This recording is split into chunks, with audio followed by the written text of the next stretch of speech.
بسم الله الرحمن الرحيم. سلام الله عليكم ورحمة الله تعالى وبركاته.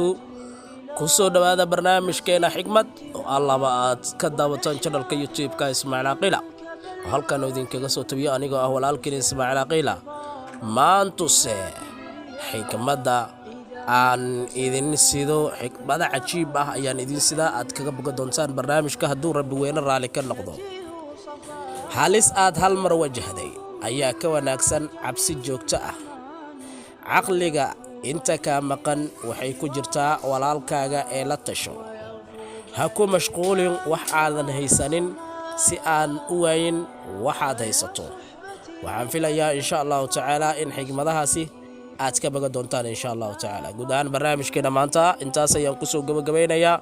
Allah waxa halkan idinkaga soo tabiyo anigoo Ismaaciil Aqiila inta barnaamijkan mid ka socodayna ku kulmi doono sida iyo nabadiino nooli kulanti dambe oo xiiso leh.